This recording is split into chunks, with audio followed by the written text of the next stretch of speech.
চশমার আড়ালে একজোড়া চঞ্চল চোখ ছোড়া নজরে আর চোখে বারংবার দেখছে মোহনীয় চিত্তে। আর তার বাঁদিকে চেয়ার টেবিলে বসা মানুষটার আর চোখা স্থির নিষ্প্রভ পদ্মছলনা খেয়ে খাড়া নাক খোফা করা চুলের গোছার সানন্দে এলিয়ে অগোছালোভাবে পড়ে আছে পরশা গাঁড় ফিটমায় পাতলা উষ্ঠদয়ের ভাজে কলম চেপে খানিক বাবুক ভঙ্গিমায় স্থির হচ্ছে, আবার খাতার বুকে কলমের ঘস ঘস শব্দ তুলছে, লিখছে। কাল বাদে পরশু থেকে হবে মানসুনের ইয়ার ফাইনাল পরীক্ষা। সেই তাগিদে সকাল থেকে বই নিয়ে বসে আছে টেবিলে। আজ শুক্রবার হয় মিহিরও বাড়িতে খাটের ওপর বসে ব্যবসার হিসেব মেলানোর কাজে বসেছে, কিন্তু কাজ শুধু নামমাত্রই হয়ে রইল। চোখ দুটো তো মিনিটে 3 বার 70 ডিগ্রি অ্যাঙ্গেলে ঘুরছে। নাকের ডগা থেকে চশমা তর্জনী তুলে চোখের দীর্ঘক্ষণ নিচে তাকিয়ে থেকে ঘাট ধরে এসেছে বলে চেয়ারের গায়ে গাড় এলিয়ে চোখ বুঝল মানসুন। মিহির ব্রুকুসকে তাকিয়ে রইল খানিকক্ষণ। ঘড়িতে 7:30 ফজরের নামাজ পড়তে বসেছিল মানসুন। মিহিরও মসজিদ থেকে ফিরে আর ঘুমায়নি। মানসুনের চেহারায় তীক্ষ্ণ ক্লান্তির অবসাদটা লক্ষ্য করে মিহির কাগজ ফেলে উঠে এলো। বাড়িটা জুড়ে এখনো নিস্তব্ধতা বিরাজমান। ছুটির দিনগুলোতে রোকেয়া বেগম একটু দেরিতে ঘুম থেকে ওঠেন, আর মিহিরের দাদি এমনিতেও 9টার আগে ঘর থেকে খুব একটা বের হন না। মিহির নিঃশব্দে কিচেনে রান্নাঘরে এসে 2 কাপ চা বানিয়ে এক হাতে ট্রে তুলে বেরিয়ে এলো। সিঁড়ি মুখোমুখি দাঁড়িয়ে আচমকা নিজের সামনে দাদির সামনে পড়ে বিষম রকম অপ্রস্তুত বোধ করলো। ঠিক এই মুহূর্তে ওনার দেখা পাওয়াটা যেন একদমই ধারণাতে আসেনি। মিহিরের বিব্রত বোধে একীভূত মুখ আর আপাদমস্তক ফরক করে এক হাতের তালুতে রাখা ট্রেখানা দেখে বলিরেখার বাসযুক্ত কপালে আরো কয়েকটা বাস ফেলে বিদ্যা বললেন, মিহির, সকাল সকাল চা নিয়ে কোথায় যাচ্ছিস? ঘরে দাদি অত্যাধিক বিনয়ের সহিত বললেও অপরপক্ষ হতে সাথে সাথে আবারও প্রশ্ন এল, এত সকালে তোকে কে চা করে দিল? রোকেয়া উঠে পড়েছে বলে রান্নাঘরের দিকে চোখ তুলে কৌতূহলী নজর বুলালো, কিন্তু কোথায় সে শূন্যস্থান দেখে জিজ্ঞেস দৃষ্টিতে মিহিরের দিকে। কপালে মিহির নিচু গলায় বলে, চা আমি করেছি দাদি। আসিয়া খাতুন নামক মিহিরের দাদি কিয়ৎকাল নির্বিকাশে অতঃপর বেশ কড়া শব্দে বললেন, ও 7 সকালে বউর জন্য চা করতে এসেছিস রে হতচ্ছাড়া? কেন, তোর বউয়ের ঘুম ভাঙেনি? সেটা নয় দাদি, আসলে ও খুব সকালে উঠেছে তো, অনেকক্ষণ ধরে পড়ায় তোর বউয়ের মাথা গরম হয়েছে, তাই তো? তো মাথা ঠান্ডা করতে বরফ নিয়ে যা না। চা দিলে তো উল্টে আরও আগুন হবে, আর তুই সেই আগুনে জলসাবি ঢ্যামনা। মিহিরের মুখের কথা ছিনিয়ে নিয়ে কথাগুলো রুষ্টবাক্য ছুড়ে দিল। ক্ষুদ্র চোখে চেয়ে রইল বৃদ্ধা। মিহির মুখখানা বেজায় রকম কালো করে বলল, দাদি, কতবার বলেছি তোমাকে ঢ্যামনা শব্দটা বলবে না, এটা শুনতে আমার অসহ্য লাগে। অসহ্য লাগে তো চা খা ঢ্যামনা। বিয়ে দিতে না দিতে বউ পাগলা হয়েছে, যা দূর হ সামনে থেকে, গিয়ে বউ সেবা করগে বলে সাদা সাদারি কুচি ধরে এগিয়ে গেল সামনের দিকে। মিহির মুখ ফুলিয়ে উপরে ওঠার জন্য 2 কদম এগুলো পেছন থেকে আসিয়া খাতুন ডেকে বললেন, বলছি চা যখন বানিয়েছিস তাহলে আমি খেয়েই হাঁটতে বের হই। সকাল করে পেটে চা না পড়লে গা ফিরতি জ্বলে আমার। মিহিরের মুখটা এবার করুতর রূপ নিল, কেমন অসহায় প্রাণীর মতো অবলা মুখে বলল, আসলে দাদি, এখন কি এটা বলবি যে তোরা তোর মাস্টারনি বউয়ের জন্য 2 কাপই বানিয়েছিলি? মিহিরের দাদির অবসাদচ্ছন্ন মুখের কথা শেষ হওয়ার সাথে সাথেই আমার সম্মতিসূচক বাক্যের উত্তর পেয়ে যেন ভীষণ রকম তেতে উঠলেন মহিলা। কপালের প্রসারিত হওয়া বাজুগুলো আবারও জড়ো করে খ্যাক করে বললেন, ঢ্যামনা, সাধে কি ঢ্যামনা বলেছি তোকে? দূর হ আমার সামনে থেকে। তোর মতো বউ সেবককে আমি 2 চোখে দেখতে পারি না। মিহিরের একটু হাসি পেল যেন দাদির রণচণ্ডী রূপটা দেখে, কিন্তু তাহার মুখে প্রকাশ করার সাহসটা জোগালো না, কারণ এই মুহূর্তে দাদিকে রাগানোর মতো কাজটা তার করার ইচ্ছে নেই। এমনিতেই খেপে গেছে, তাই চুপচাপ সিঁড়ি পার করে উপরে উঠে তরতর করে নিজের ঘরে ঢুকে পড়ল। যান বাঁচিয়ে আসিয়া খাতুন যাওয়ার দিকে সে গজগজ করে বললেন, বউ পাগলা ঢেমনা। এতটুকু বলে গজরাতে ভেরিয়ে গেলেন। মিহির ঘরে এসে মন্থর পায়ে এগিয়ে এলো মানসুনের দিকে। আবারও বইয়ে মুখ গুজেছে মেয়েটা। নিঃশব্দে এগিয়ে ওর সামনে দাঁড়ালে মানসুন পাশ ফিরে মিহিরকে ট্রে সময় দাঁড়িয়ে থাকতে দেখে ব্যাপক রকম অবাক হলো। এক হাতে ধরে রাখা ট্রেখানা জলদি করে নিজে হাতে তুলে নিয়ে রাখলো। মিহিরকে জিজ্ঞেস করলো, আপনি চা করে আনলেন? মিহির গাড় নাড়ালো ধীরে। মানসুন খানিক চুপ থেকে বলল, চা খাবেন এটা আমাকে বললেই খুব ক্ষতি হতো। একা একা করতে কে বলেছে আপনাকে?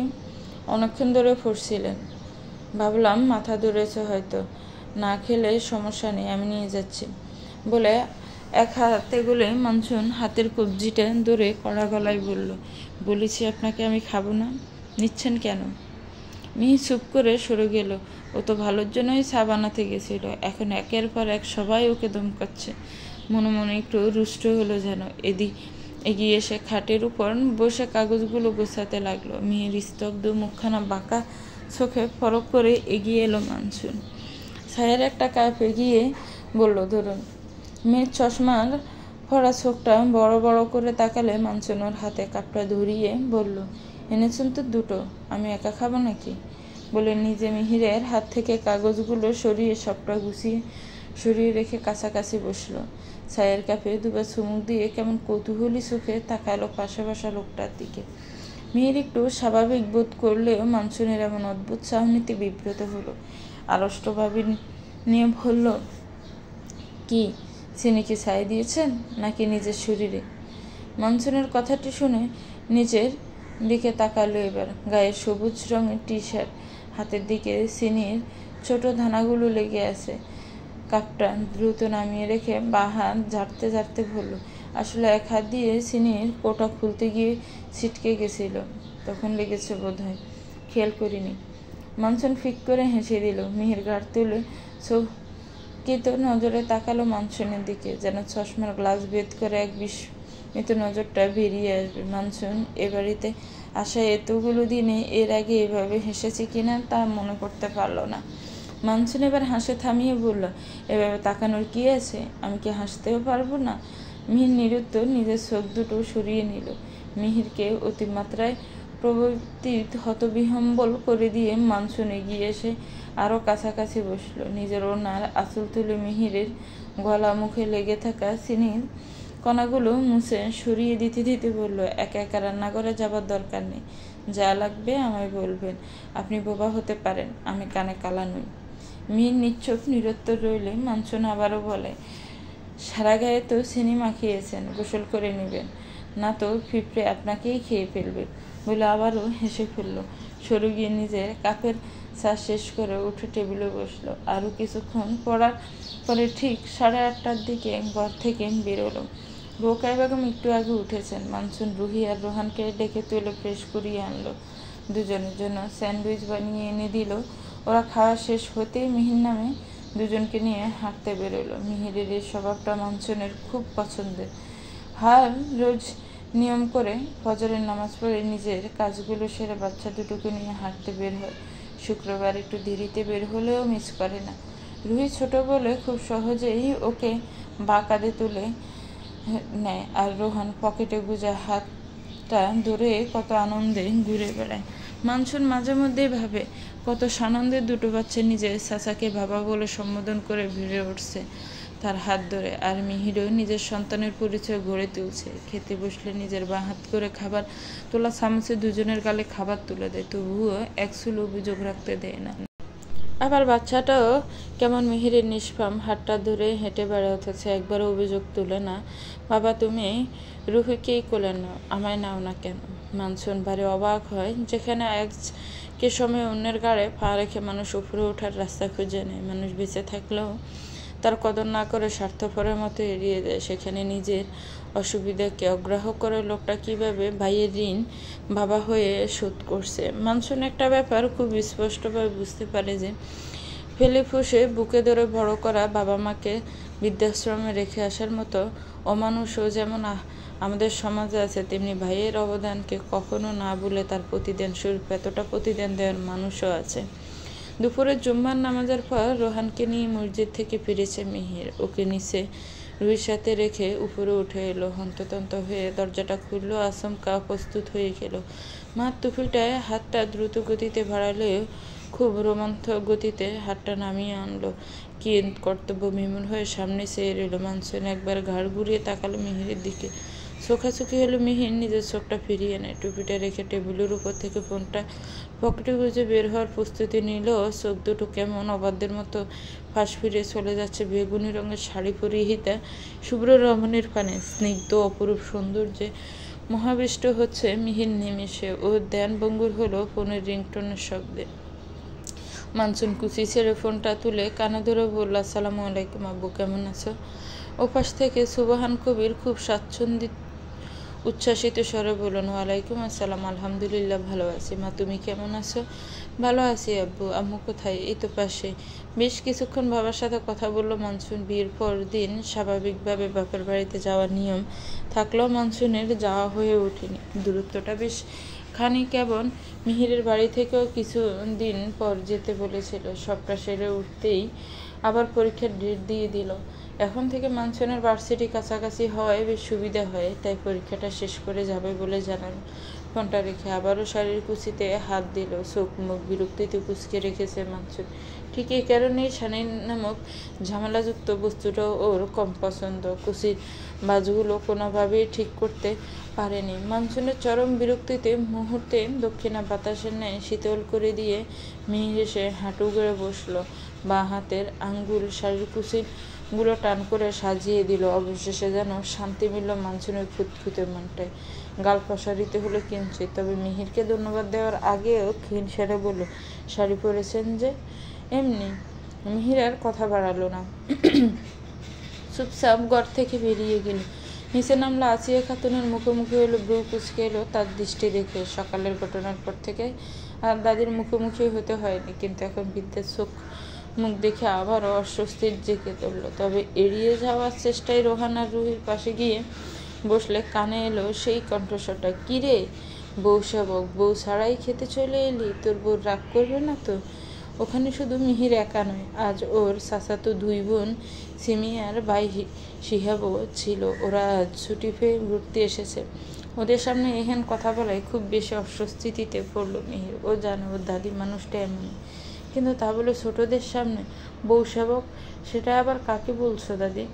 সিমির কৌতূহলী কণ্ঠের প্রশ্নে আসিয়া খাতুন মিহিরকে দেখিয়ে বলল, ওই যে দেখতে পাচ্ছিস না ড্যামনাটাকে? সাত সকালে বউয়ের জন্য চা বানাতে রান্নাঘরে এসে চিনি দিয়ে গোসল করেছিল। কই, আমায় তো এক গ্লাস পানিও দিস না রে।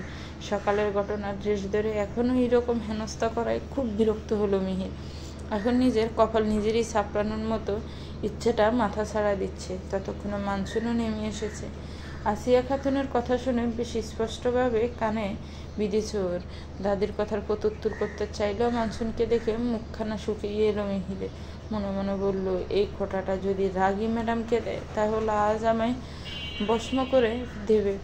মানসুন কুঞ্চিত ললাটে এগিয়ে এলে ওকে দেখে মিশু উৎসাহে বলল, এই তো ভাবি এসেছে। সেই যে বিয়ের পরদিন দেখে গেলাম, তারপর তো আর দেখাই হলো না। মানসুন স্মিত হেসে এগুলো রোকেয়া বেগমের সাথে খাবারগুলো এনে বেড়ে দিল। রোহান আর রুহির জন্য খাবার নিয়ে খাইয়ে দিতে বসলো। ওদিকে মিহির সিমি আর শিহাবের সাথে টেবিলে বসলো।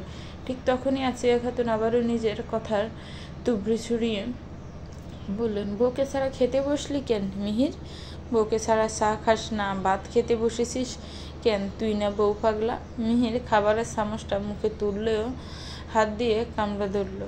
দাদির দিকে না চাইতেও আর চোখে মানসুনের দিকে তাকালো। মানসুন তীক্ষ্ণ চোখে চেয়ে আছে মিহিরের দিকে। তার বাসা বুঝতে অসুবিধা হলো না এক চুল। মনে মনে নিজের অজান্তেই বলল, এই বুড়িটার জন্য আজ আমার নাম খবর কাগজে উঠবে, কনফার্ম। আপনাকে আমি বলেছিলাম আমার জন্য চা বানাতে? বলুন, বলেছিলাম? মিহির ডায়ে বায়ে ঘন ঘন মাথা ঘুরালো। মানসুন হাতের ছুরিটা মিহিরের মুখের কাছাকাছি ধরে বলল, তাহলে আপনার দাদি কেন আমাকে খোঁটা দিচ্ছে? আমি কি বলেছি তার গুণধর নাতিকে চা বানাতে, নাকি বলেছি চিনি দিয়ে গোসল করতে? কোনোটাই না। মিহির প্রচণ্ড আতঙ্কিত মুখায়বে ঘন ঘন মাথা নাড়িয়ে বলল, আজ অব্দি কোনো বউকে ছুরি হাতে নিয়ে এইভাবে স্বামীর সামনে দাঁড়িয়ে শাসাতে দেখেছে বলে মনে হয় না। সিনেমাতে একবার দেখেছিল মিহির, মনে হয়েছিল এমন দোষী মেয়ে সত্যিই হয় নাকি। কিন্তু বাস্তব দোষীটার উদাহরণ দেখাতে খোদা যে ওর কপালে একটা দোষী পাঠাবেন তা কসমিক কালেও ভাবেনি। মানসুন ছুরিটা নামিয়ে ফিসিয়ে গেল। মেয়ের হাতের গ্লাসটা দপ করে বেসিনের উপর রেখে সরে যেতে নিলে মানসুন ধীর স্বরে বলল, এক পা যদি নড়েছে, বলে নিজের কাজে মনোযোগ দিল। মিহির নজরে চেয়ে রইল, এ কোন জ্বালায় পড়লো। এসে তো ছিল রান্নাঘরের পানির গ্লাসটা রাখতে, এসে এক হামলার শিকার হয়েছে, এখন আবার ওকে দাঁড় করিয়ে রেখে কি করবে মেয়েটা। মিহিরের আগেই বাবা উচিত ছিল। সারাটা দুপুর থেকে বিকেল সিমিয়া শিয়াবের সামনে দাদি যতবার খোঁটা দিয়ে কথাগুলো বলেছে, মেয়েটা ততবারই শান্ত নজরে ওর দিকে তাকিয়েছে। সেই চাহনের অর্থবোধ তখন হয়তো করতে পারিনি, তবে এখন বেশ ভালোভাবে বুঝতে পারছে।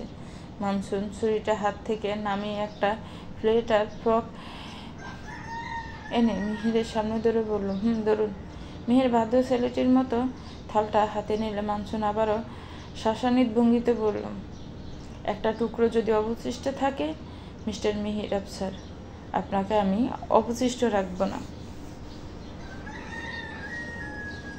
মিহির বিবশ চোখে তাকালো হাতের প্লেটের মধ্যে রাখা কতগুলো ফলের টুকরোগুলোর দিকে, যেটা এক কথা ওর অপছন্দের তালিকায় শীর্ষে রাখা যায়। কিন্তু মানসুনের চোখের দিকে তাকিয়ে সে কথাটা বলার উত্তর সময় একেবারেই মনে হচ্ছে না। তবুও কেসে কুসে খানিক গম্ভীরের জন্য তথাভঙ্গি বলল, আমি ফল খেতে পছন্দ করি। আমি একবারও জিজ্ঞেস করেছি আপনি ফল খান কি না। খেতে বলেছি, খাবেন না তো খবর করে রেখে দেব, বলে চা নাস্তার ট্রে আর ফলের টুকরো রাখা প্লেট হাতে নিয়ে রান্নাঘর থেকে বেরিয়ে ডাইনিং স্পেসে এলো। মিহিরও কেমন যান্ত্রিক ভঙ্গিমাতে প্লেটটা নিয়ে ওর পিছু পিছু উঠল। সোফাতে রোকেয়া বেগম, আসিয়া খাতুন, রোহান রুহি বসে। মানসুন সেখানে এক এক করে সবার হাতে নাস্তা চায়ের কাপ দিয়ে বসলো, কিন্তু আসিয়া বেগম হাত বাড়িয়ে চায়ের কাপটা নিতে গেলে মানসুন কাপটা নিয়ে অন্যখানে বসলো। প্রসারিত নয়নে তাকালেন আসিয়া খাতুন। মেয়েটার তার জন্য চা আনলো না, সবার জন্য আনলো, অথচ তার জন্য আনলো না। মাথাটা দপদপ করে উঠল বিদ্যার। মানসুন চায়ের কাপের বদলে প্লেট ভরা ফলগুলো হাতে ধরিয়ে দিয়ে বলল, সবগুলো শেষ হওয়ার চাই। আসিয়া খাতুন আর চোখে তাকালেন পায়ের উপর পা তুলে বসে চা খেতে থাকা মেয়েটার দিকে। বিকেলে সবাই যখন বসে গল্প করছিল, সিমি বলেছিল, তোমাকে এত শুকনো লাগছে কেন দাদি, তুমি কি ঠিকঠাক খাওয়া দাওয়া করে না? বিদ্যা বেশ নাটকীয় ভঙ্গিমায় বিলাপ করে বলেছিলেন, আমার আর শরীর, হাড়গুলো তো ক্ষয় ধরেছে, শরীরের রক্ত নেই। ডাক্তার বলেছে ফলমূল বেশি করে খেতে, কিন্তু আমায় ফল এনে দেবে কে? আমি তো নিজেই নড়তে পারি না, আমায় আর দরদ কে করে? কথার বাজে যে মানসুনকে খোঁটা দেওয়ার সূক্ষ্ম ইঙ্গিত ছিল, তা বুঝতে উপস্থিত কারো অসুবিধা হয়নি। সে কথার রেশ ধরে যে মানসুন ছায়ের বদলে ভর্তি ফল এনেছে, এটা উপলব্ধি করে মুখ জুড়ে কালো মেঘ নামলো আসিয়া খাতুনের। ফলের থালের দিকে তাকিয়ে ক্ষুদ্র চোখে তাকালো চায়ের কাফের দিকে। দিনে 3 বেলা কড়ালি কেলা চিনি দিয়ে চা না খেলে মাথায় আগুন ধরে তার। এখন তাকে কিনা চা দিল না। কি হলো, খাচ্ছেন না যে? আপনার মাজার ব্যথা, হাড়গুলো ক্ষয় হচ্ছে, চোখের জ্যোতি কমে গেছে, রক্ত শূন্যতা, এখন থেকে চা সহ মিষ্টি জিনিস খাওয়া বন্ধ, শুধু ফল, শাক সবজি আর অল্প মশলার রান্না খাবেন। জি, এখন যেটা দিয়েছি শেষ করুন। আসিয়া খাতুন কড়া চোখে মিহিরের দিকে তাকালো। মিহির কাটা চামচের আগা মুখে ফুড়ে ফেল করে তাকিয়ে দেখছে ওদের। বিদ্যা মানসুনের রাগটা মিহিরের উপর জেরে বলে, এই ড্যাম না, তোর বউ কি বলছে এসব? চা ছাড়া আমার চলে না, জানিস না? আমি কিনা সেই চা আর মিষ্টি ভাত দেব? ওর কথাই নাকি? তোর বউকে বল এই অখাদ্য শরীরে আমার চা এনে দিতে। এই যে ভণ্ড উইমেন, এই যে ওল্ড উইমেন, আমার দিকে তাকিয়ে আমায় বলুন, ওকে বলছেন কেন? মিহিরের বদলে মানসুনের প্রত্যুত্তরে আসিয়া খাতুনের মেজাজের কাঁটাটা তরতর করে তুরঙ্গ চড়ে গেল। ছিটমিটে বলল, দেখ মাস্টারনি, আমি আমার নাতিকে বলছি, বিয়ে করে নিজে তো বউ পাগলা হয়েছে, তা বলে আমিও কি ওর বউয়ের কথাই চলবো? রোকেয়া বেগমের চায়ের কাপে চা সব পানিতে পরিণত হয়ে গেছে, অথচ মুখে তিনি নিতে পারেননি। বিস্মিত নয়নে দেখছে নিজের শাশুড়ি আর ছেলে বউয়ের কাণ্ড। মিহির শঙ্কিত মনে ভাবছে, দুটো দস্যি মিলে কি এবার ঝগড়া শুরু করবে? বিয়ে করেছে যখন অবশ্যই বউ পাগলা হবে, নাকি চাচ্ছেন পরনানির পাগলা হবে? হ্যাঁ, আমার স্বামী তো আমার প্রতি পাগলা হতে হবে কেন? আপনার স্বামী কি অন্য নারীর পাগলা ছিল নাকি? নাউজুবিল্লাহ, আস্তাগফিরুল্লাহ, এই মেয়ে কি বলছে? খোদা, আমার স্বামী কেন অন্য মেয়ের পাগলা হবে? বেয়াদব মেয়ে। তাহলে আমার স্বামী আমার পাগলা হলো অসুবিধাটা কোথায়? হ্যাঁ, এভাবে কথায় কথায় খোঁটা দিচ্ছেন কেন? অন্যের সামনে ভালোই তো ইনিয়ে বিনিয়ে বললেন, কেউ আপনার যত্ন করে না। এখন যখন যত্ন করে ফল কেটে দিয়েছি, তাহলে খেপেছেন কেন? চুপচাপ ফলগুলো শেষ করুন, না তো মাস্টারনি আজকে আপনার ক্লাস নিয়ে রাখবে বলে দিচ্ছি। আসিয়া খাতুন মনে মনে বেশ দমে গেলেন, কিন্তু বাইরে কপট জেন দেখিয়ে স্থির মূর্তি হয়ে ঘাট হয়ে রইলেন। খানিকভাবেই বসে থেকে একটা একটা করে ফল ছিবেতে লাগলেন। মিহির ঠোঁট চেপে হাসি আটকে রেখেছে, কিন্তু তা প্রকাশ করার মতো দুঃসাহসিক কাজটা করার সাহস দেখালো না। রোকেয়া বেগমও হাসি চেপে উঠে গেলেন। রুহি চুপ করে থাকলেও রোহান বিস্কুট কামড় বসিয়ে বলল, মা ঠিক বলেছে, ফল খাওয়া স্বাস্থ্যের জন্য খুব ভালো, এখন থেকে রোজ খাবে। চুপ কর, দূর হ আমার সামনে থেকে সব। খ্যাপাটে গলায় খেকিয়ে উঠলেন বৃদ্ধা। মিহির রোহান আর রুহিকে নিয়ে নিঃশব্দে চলে গেল উপরে ঘরে।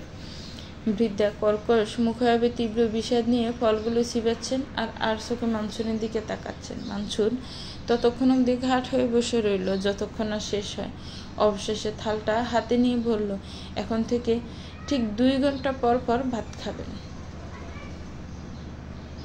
এখান থেকে ঠিক 2 ঘন্টা পর ভাত খাবেন। আর কি খাবেন সেটা আমি কোনো দরকার নেই, আমার পেট ভরে গেছে বলে উঠে কোনো রকমে গজরাতে ঘরে ঢুকলো। এই বেলায় আর এই তল্লাটে পা বাড়াবেন না, সেটা মানসুনেরও বুঝতে অসুবিধা হলো না। ক্ষীণ হেসে নিজের কাজ সেরে ঘরে গেল। রাতের 12টা। মানসুন জানালার ধারে দাঁড়িয়ে ফোনে গল্প করছে আর হাসছে। প্রায় 10 মিনিট ধরে কথা বলছে, তবুও ছাড়ার নাম নেই। পেছনে মিহির এসে দাঁড়িয়েছে। বাচ্চাদের ঘুম পাড়িয়ে এই ঘরে এসেছে বেশ কিছুক্ষণ, অথচ মেয়েটা এই যে কোনো কথা শুরু করেছে, ছাড়ার নাম নেই। এত কথা কার সাথে?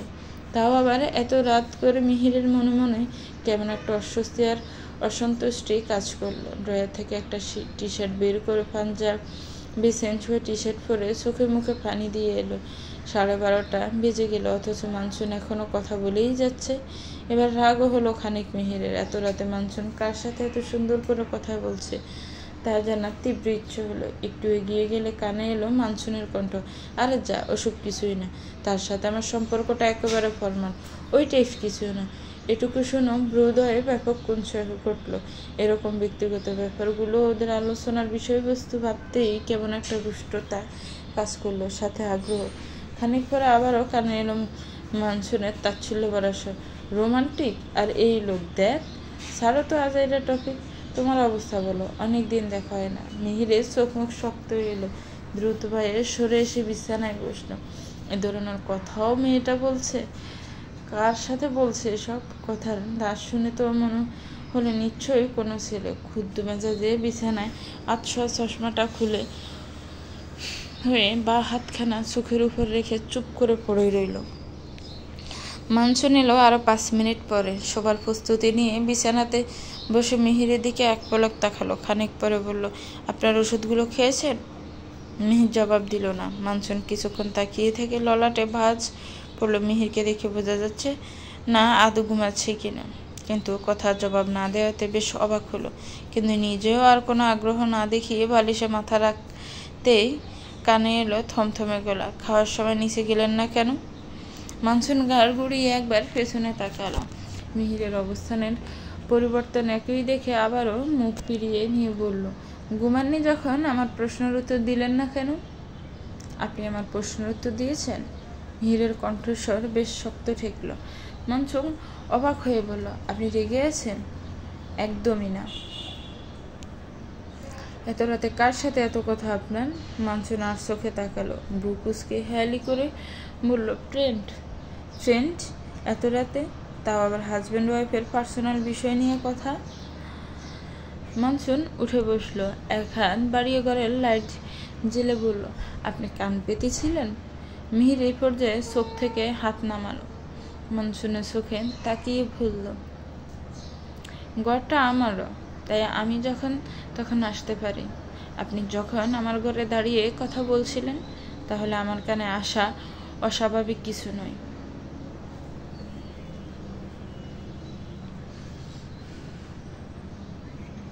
মানসুন বেশ অনেকটা হতবাক হলো মিহিরের কড়া গলায়। এরকমভাবে হয়তো আজই প্রথম কথা বলল ওর সাথে। কিন্তু তার কারণ শুধুই কি ব্যক্তিগত বিষয় নিয়ে অন্যকে বেলা? আপনার ঘরে থাকি বলে খোঁটা দিচ্ছেন? আমি আগেই তো বলেছিলাম, অসুবিধা হলে অন্য ঘর দেখিয়ে দিন। নিজে আমাকে এখানে রেখে এখন খোঁটা দিচ্ছেন আমায়। অন্য ঘরে থাকলে ফোনে কথা বলতে সুবিধা হবে, তাই না? মানসুনের বিস্ময় যেন মাত্রা ছাড়ালো। মিহিরকে এই পর্যায়ে ভীষণ গুরুগম্ভীর হিংসুটে মনে হলো। এক হাতের কনুইয়ে ভর দিয়ে উঠে বসলো মিহির। কৈফিয়ত সে জিজ্ঞেস করলো, বলুন, এত রাতে কারোর সাথে কেন কথা বলবেন? সেই বা আপনাকে কেন ফোন দেবে? এটা কোনো ম্যানার্সের মধ্যে পড়ে না। মানসুন বিব্রত স্বরে বলল, ও জাস্ট আমার ফ্রেন্ড, আর কিছু না। অনেকদিন দেখা হয়নি, তাই কল করেছিল। এতে এত রিয়েক্ট করার কি আছে? অবশ্যই আছে। ফ্রেন্ড কি অন্য কিছু, সেসব আমার দেখার ইচ্ছে নেই। কিন্তু আমার বউ এত রাতে করে কারোর সাথে কথা বলবে, তা আমি মোটেও পছন্দ করব না। কথা শুনে তো মনে হলো অবশ্যই ছেলে। মানসুন নিরুত্তর চেয়ে রইল মিহিরের মুখের দিকে। মিহিরের গম্ভীর চেহারাটা ভীষণ দারুণ লাগলো। মনে মনে হাসিয়ে পেল, কিন্তু সেটা দমিয়ে রাখলো মিহিরকে আরেকটু রাগিয়ে দেওয়ার মনোবাসনাতে। কপালে বাজ ফেলে কড়া গলায় বলল, দেখুন, আমার বন্ধু আমাকে ফোন দিতেই পারে, এতে এত রেগে যাওয়ার কি আছে? আপনি কি আমার সব কিছুতে কন্ট্রোল করতে চান, যে কোনো কথা বলতেও পারমিশন লাগবে?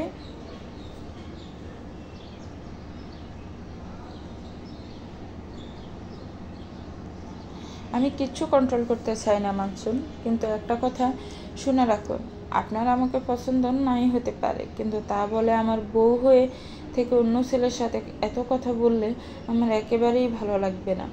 তাহলে কি বলতে চাচ্ছেন আপনার বউয়ের ট্যাগ সরিয়ে অন্যদের সাথে কথা বলতে হবে?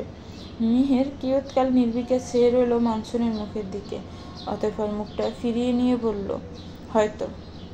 এবার মানসুনের ভীষণ রাগ হলো। মিহিরের এহেন প্রত্যুত্তরে তেতে উঠল। আচমকা মিহিরের টি শার্ট দু হাতে খামচে ধরে টেনে বলল, কি বললেন? আপনি ইনডিরেক্টলি ডিভোর্সের কথা বললেন আমায়? বিয়ে কি ছেলে খেলা মনে হয়, যে সেদিন করলাম আর আজ ভেঙে দিলাম? একটা কথা কান খুলে শুনে রাখুন, আমিও মানসুন কবির।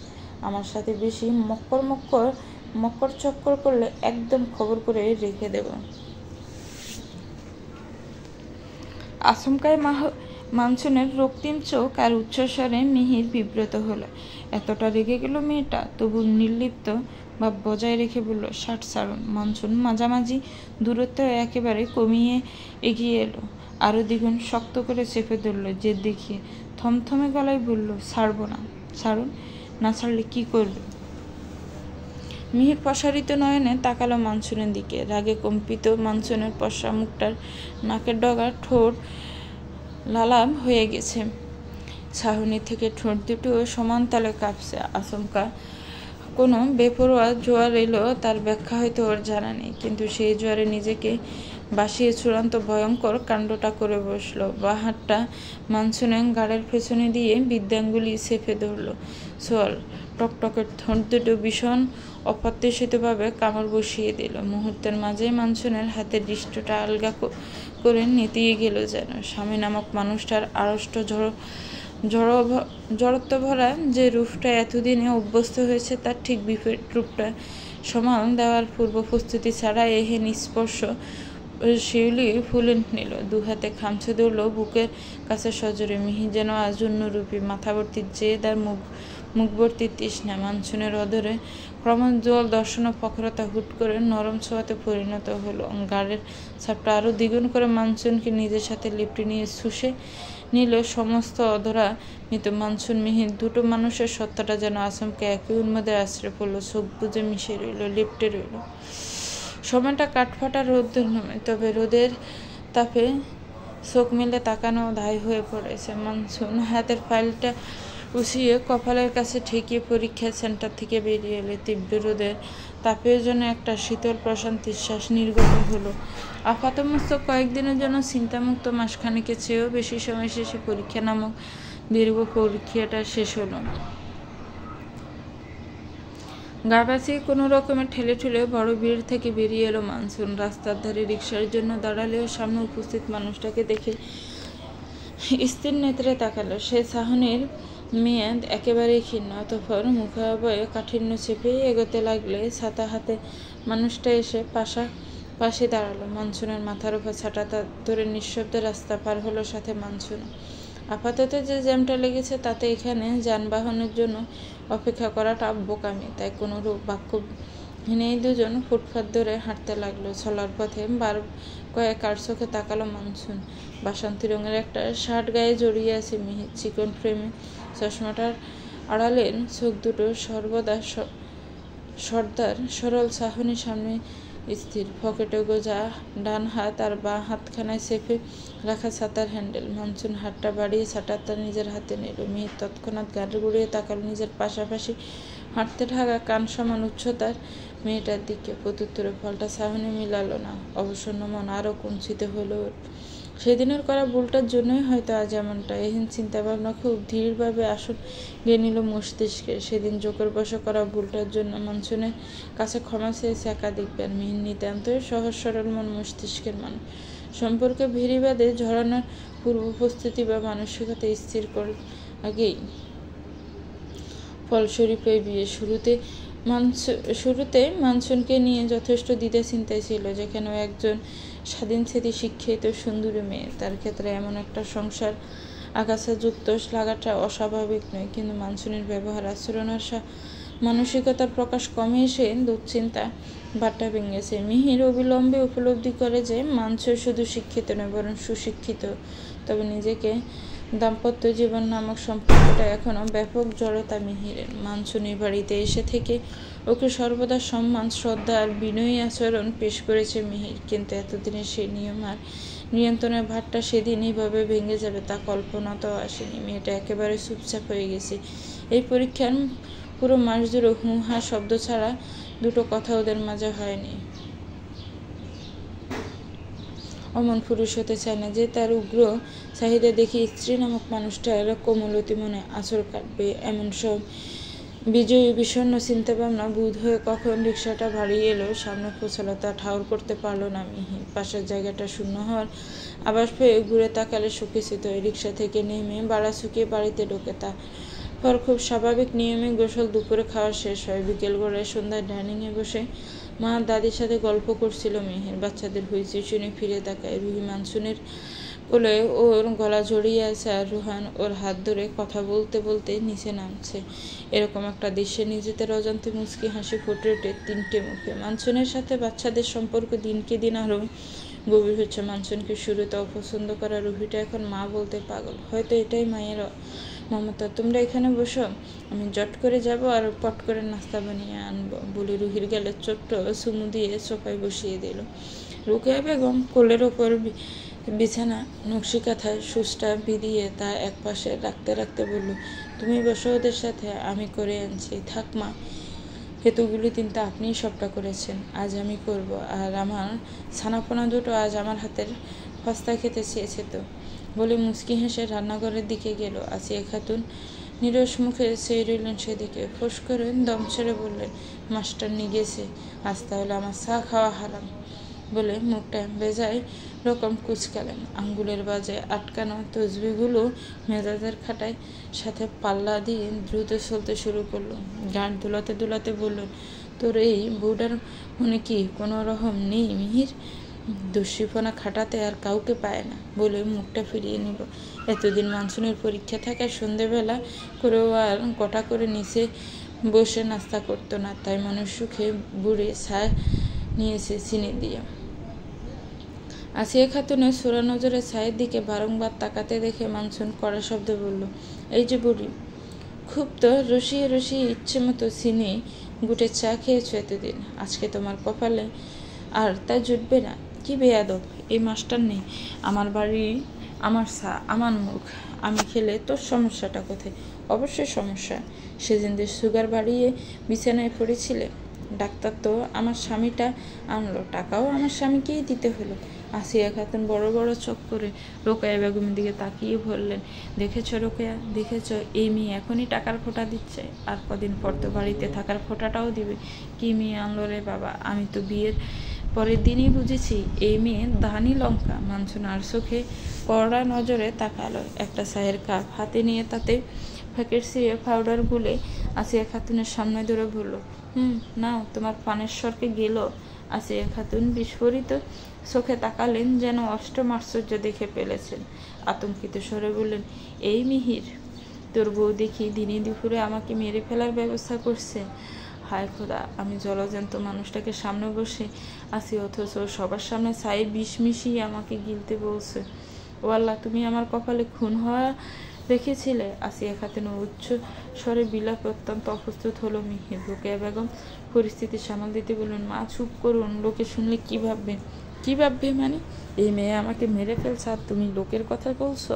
শুনুক লোক, আসুক, পুলিশই দিক এই চুরিকে। চুপ, বড্ড বেশি চেঁচাচ্ছ কিন্তু বুড়ি।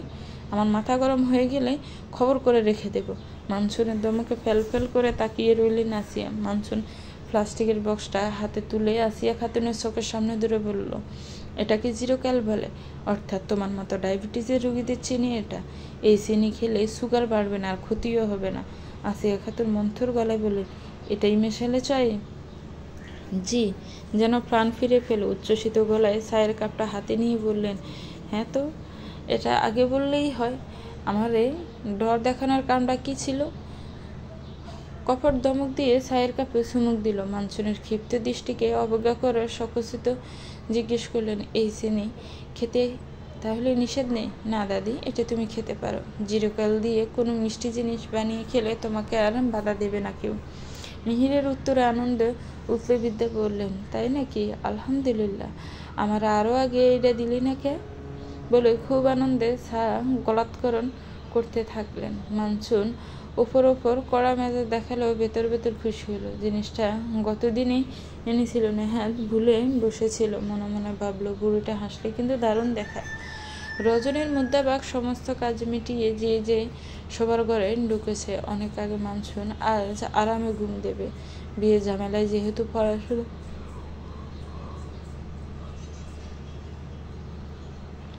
অনেকটা গ্যাপ পড়েছিল, তাই সেসব মিলিয়ে কভার করতেই কদিন বেশ পরিশ্রম করতে হয়েছে। বিছানা ঠিকঠাক করে শুতে নিলে একটা ডাক এলো কানে। মানসুন। বেশ জড়তাওয়ারা কণ্ঠে ডাকলো মিহির। মানসুন ঘাড় ঘুরে তাকালে মিহির এগিয়ে এলো। খাটের ওপাশটায় বসে বলল, আপনার সাথে আমার কিছু কথা আছে মানসুন। মানসুন ছোট্ট শব্দে বলল। মিহির খুব লাজুক স্বরে নজর বুলালো মানসুনের স্থির মুখায়বে। অনেক জড়তা আড়ষ্টতা কাটিয়ে বলে উঠল, আপনি কি এখনো ওই দিনের ব্যাপারটা নিয়ে রেগে আছেন? আমি মানছি আমার ভুল হয়েছে, আর কখনো আপনার অনুমতি ছাড়া ছুঁয়ে দেখব না। মানসুন ক্ষিপ্ত চোখে তাকালো। চোখ ভর্তি খুব দেখতে পেল মিহির। বুকটা কেঁপে উঠল।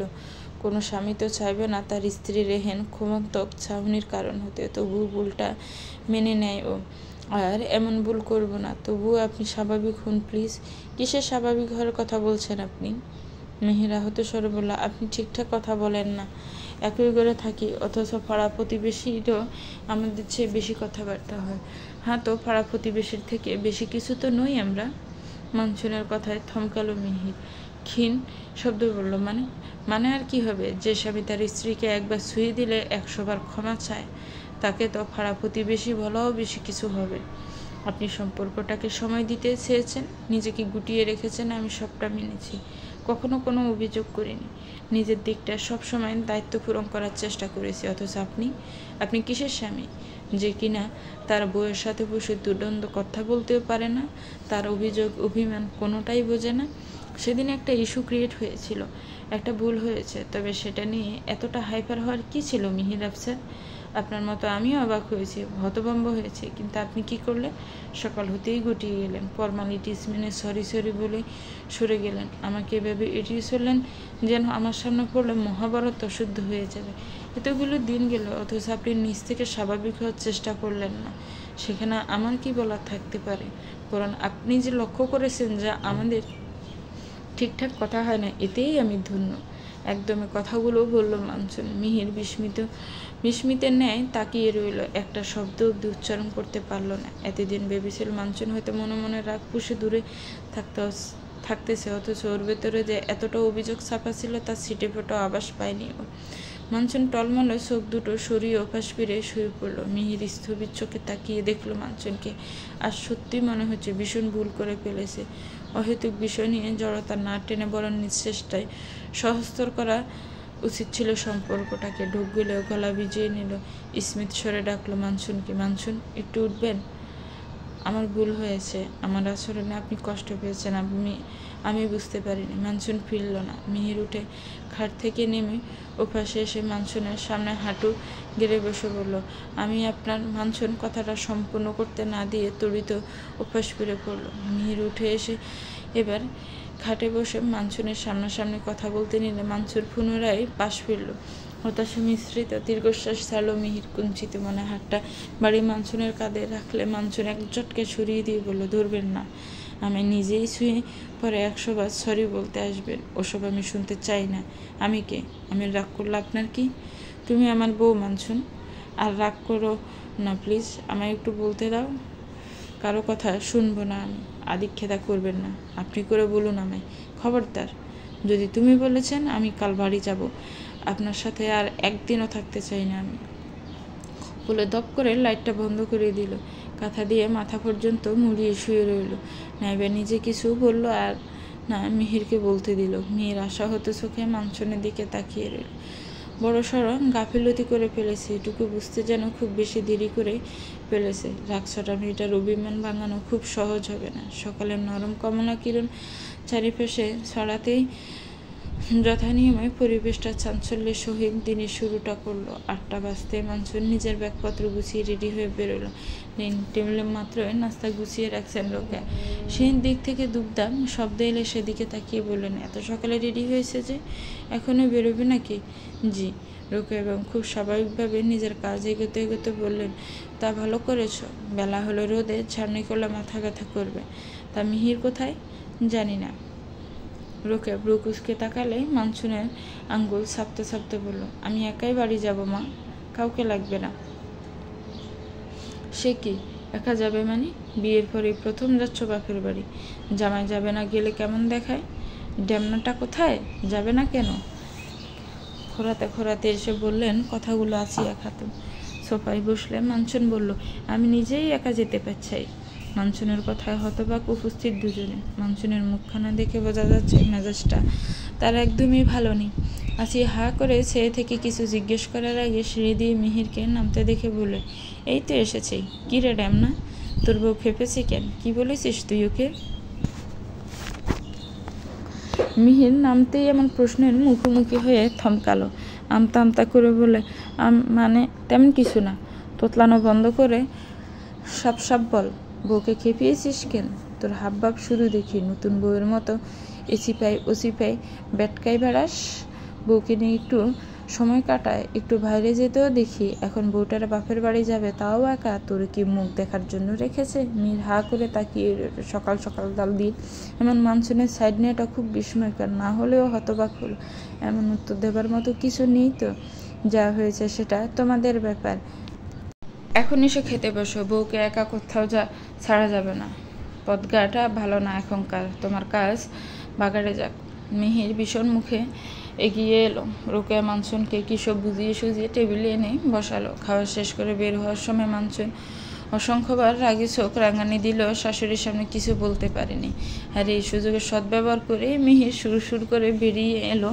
সাথে সাথে রোহান আর রুহি এখনো ঘুমে। ওদেরকে সাথে আনার কথা কয়েকবার বলেছিল মানসুন, তবে রোকেয়া বাঁচিয়ে কেউই অনুমতি দেয়নি। যেহেতু দুজন প্রথম একা কোথাও একসাথে বেরোচ্ছে, তাই আর সাথে দেয়নি। অন্তত দুজন একবেলার সময় তো কাটাতে পারবে একটু, এই ভেবে। বেশ, বাস স্ট্যান্ডে এসে বাসের জন্য দাঁড়িয়ে আছে দুজন। মিহিরের বাড়ি থেকে মানসুনের বাড়ির দূরত্ব বাসে করে 1 ঘন্টা। মিহির খানে খুসখুস করে হাতটা বাড়িয়ে বলল, ব্যাগটা আমার হাতে দাও। আমার ব্যাগ আমি নিতে পারবো। মিহির এমন গরম ছাউনি দেখে লোক সমাগমে আর কিছু বলল না। মিনিট খানিকের মাথায় বাস এসে দাঁড়ালে হাতের ব্যাগটা বক্সে ঢোকানোর ব্যবস্থা করে আগে আগে উঠে বসলো মানসুন। মিহির পিছু পিছু গেলেও পাশাপাশি বসার সুযোগটা আর পেল না। মানসুন একটা বয়স্ক মহিলার পাশে বসে পড়েছে। অগাত্তা শুকনো মুখে পাশের সারিতে বসলো মিহির। বাস চলতে শুরু করেছে। একটু পরপরই আর চোখে মানসুনের দিকে তাকিয়ে ওকে ডাকার চেষ্টা করলো মিহির। মানসুন যে ওকে ইচ্ছে করে এড়িয়ে যাচ্ছে এটা বুঝতে পেরে ব্যর্থ মনে চুপ করে রইল। খানিক পর আবারও তাকালে মানসুনের পাশে বসা বৃদ্ধা মহিলার তীক্ষ্ণ দৃষ্টিতে চোখাচোখি হলে অপ্রস্তুত হাসলো মিহির। মহিলা কর্কশ স্বরে বললেন, এভাবে তাকাচ্ছিস কেন ছেলে? মেয়ে মানুষ দেখলে খুশখুশ করে নাকি? মিহির বোকা হেসে বলল, না চাচি, আসলে আপনার পাশে যিনি বসেছেন তিনি আমার বউ সাহেবা। আসলে একটু ভুল করে ফেলেছি তো, তাই খেপেছে। বৃদ্ধের যেন বিশ্বাস হলো না, তীক্ষ্ণ চোখে বলল, মিথ্যে বলছিস? না না, কসম করছি চাচি, এই যে আপনার মাথা ছুঁয়ে বলছি। বলে হাতটা মহিলার মাথায় রাখার জন্য বাড়াইলেই মহিলা তড়িঘড়ি করে সরে গেল। এক পলক মানসুন দিকে তাকিয়ে বলল, আমারে ধরে মিথ্যে বলে পরে মরে টরে গেলে বস তুই তোর বউয়ের পাশে। বলে উঠে এলে মিহির শোনায় সোহাগার ন্যায় চোখে মুখে ঝিলিক নিয়ে এসে বসলো মানসুনের পাশে, আর বিদ্যা বসলেন ওর সিটে। মানসুন সিটে মাথা এলিয়ে চোখ বন্ধ করে আছে। যানবাহনের শব্দ আর কোলাহলে মিহির আর বিদ্যার কথা ওর কানে আসেনি। চোখ মুখে রোদ উপচে পড়ায় মুখ কুচকে নিল বিরক্তিকর সাথে। হুট করে মুখের উপর একটা ছায়ার আভাস পেলে চোখ খুলে তাকালো। মিহির ওর পা হাতটা খুব যত্নে মানসুনের মুখের উপর ধরে রেখেছে। মানসুন ওর দিকে তাকালে এগিয়ে এসে পর্দাটা টেনে দিল। মানসুন এক মুহূর্তের জন্য থমকালেন, পর মুহূর্তে দুমকে বলল, আপনি এখানে কি করে এলেন? সোরেন বলছি, আমার পাশে কোন সাহসে বসে? আরে আস্তে আস্তে কথা বলো, দেখো লোকজন সাইড নিচ্ছে আমাদের। নির্ঘাত মেয়ে গঠিত কেস ভেবে আমায় ইপটিজার ভেবে কেলানি দেবে। তুমি করে বলছো কেন? একদিনে দরদ উঠতে পড়েছে, বাস থেকে নেমে উল্টো পথে হাঁটা ধরলে খবর করে রেখে দেব। তো ভিউয়ার্স, গল্পটার এই পর্ব কেমন লেগেছে একটি কমেন্টস করে জানাবেন। গল্পটা দেরি দেওয়ার জন্য আমি দুঃখিত। গল্পটার পরবর্তী পাঠ খুব শীঘ্রই